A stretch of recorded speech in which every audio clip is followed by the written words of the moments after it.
వీళ్ళు ముగ్గురు కూడా సమకాలికులు కాబట్టి ఒకళ్ళనొకళ్ళు డెఫినెట్ గా కలుసుకున్నారు.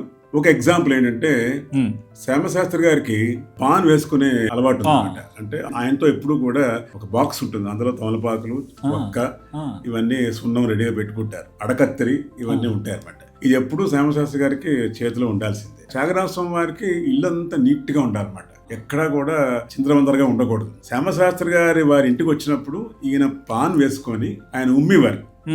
శిష్యులకి ఎవరొచ్చినా సరే పర్వాలేదు, కానీ శ్యామశాస్త్రి గారు వచ్చి కిళ్ళి ఉమ్ముకుంటే మటుకు మీరేం అనకండి. ఆయన చాలా గొప్ప విద్వాంసులు, గొప్ప లయజ్ఞాని. ఆ తర్వాత వారు చాలా అమ్మవారి భక్తుడు. వారు నాకంటే వయసులో పెద్దవారు త్యాగరాజ స్వామి వారి కంటే, కాబట్టి వారిని గౌరవించాలి మనం. అందుకని చెప్పి వారు వెళ్ళిపోయిన తర్వాత శుభ్రం చేసుకోండి, ఆయన ఉన్నప్పుడు ఏమీ అనకండి అని చెప్పి శిష్యులకి చెప్పేవారు త్యాగరాజ స్వామి వారు. ఇది ఒక జరిగిన ఇది మనకి పుస్తకాల్లో కనపడుతుంది.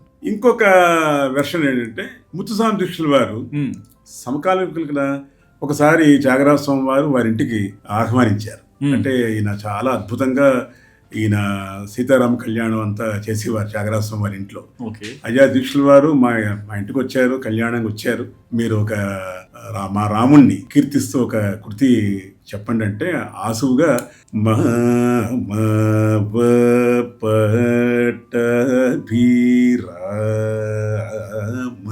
అని చెప్పి మణిరంగు రాగంలో దీక్షుల వారు త్యాగరాజ స్వామి వారి ఇంట్లో పాడిన కృతి అనమాట.